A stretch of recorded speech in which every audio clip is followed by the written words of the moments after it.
You know, for a minute there, I thought we were carrying this jerry can around for nothing. We're 19 kilometers from home. We just ran out of gas. So we got it. Good thing we carried it around. Ain't she sweet, eh?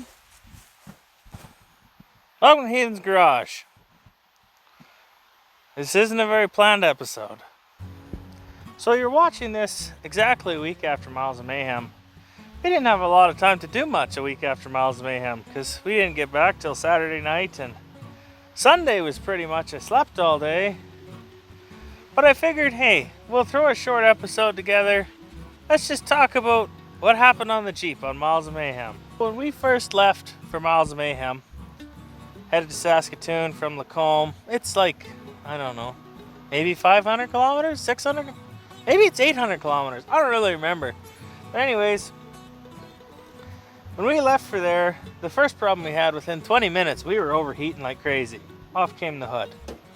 And then we moved the trans cooler from here to over there, because I thought maybe that would help.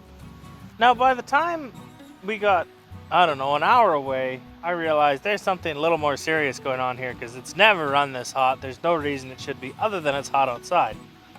Then there was a moment where we kind of figured, I think it's got a head gasket failure.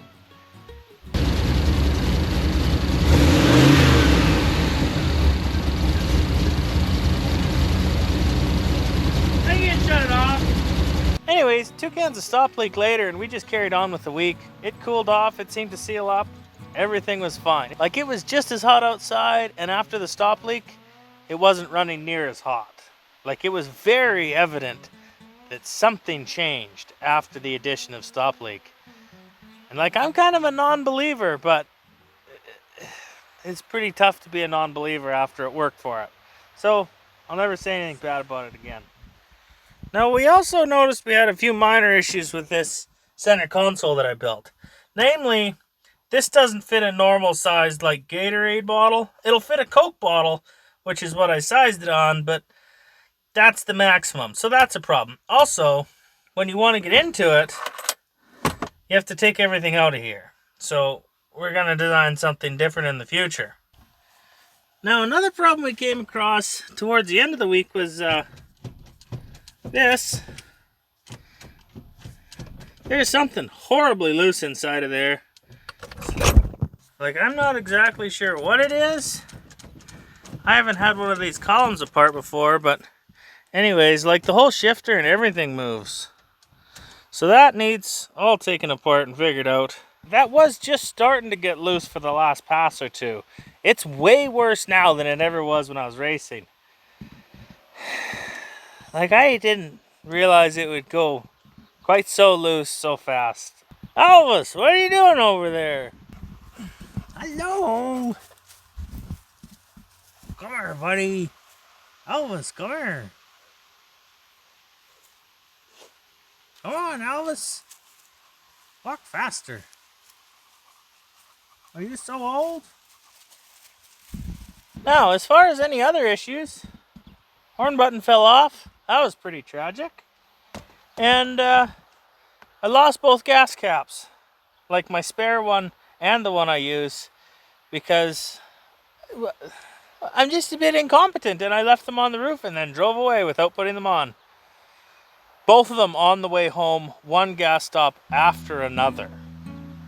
Now, one thing I'd really like to show you guys is a bunch of pictures I took, which are going to be in a future episode of Cruise to Ultra magazine. Link will be in the description. Go check it out. You can get a subscription, or you can order individual magazines, or if you're into merch, you can get merch. It's all there. Just check it out.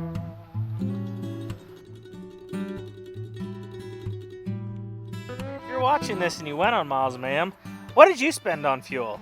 Because we were right around that $1,200 mark. I said $1,200, but that was including our driving to get to Miles of Mayhem and to get home from Miles of Mayhem. If it was just the mileage on Miles of Mayhem, it was about $850. And it seemed a little bit pricey, but this thing also gets consistently, reliably 10 miles per gallon on the button. But it's full-time four-wheel drive, and we were spinning like 3,200 RPM just to sort of, maintain highway speed. So that's just the way that was. But what did you guys spend on fuel? Now, it wouldn't really be Heathen's garage if we didn't do at least a little bit of work, right?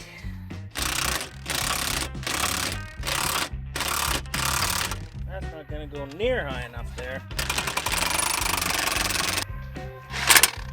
Oh, other way. Boy, scissor jacks sure are sketchy when, they're not doing the thing they're meant to do. I think that's gonna fall over. We better try this differently.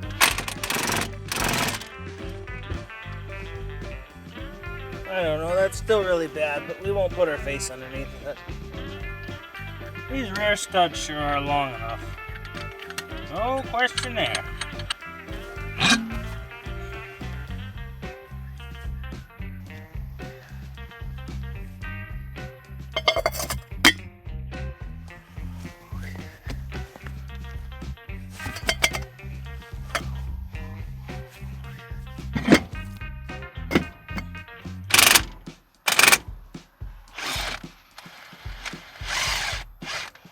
Well, that looks a little more like it's supposed to, doesn't it, Luna? Now, the reality is, we're going to fix up a few things on the Jeep, and then we're likely going to park it. I don't drive it in the winter. It's got no heater, for one thing, and for two, the body's already pretty fragile on it. I don't need to make it worse with winter driving. So a guy's got to start another project, and it begs the question, if you put something in a barn yourself and then forgot about it for a few years, is it still a barn find? Sure got the dust to prove it. Folks, that's it for us this week. Thank you for watching. We'll see you next time. Bye.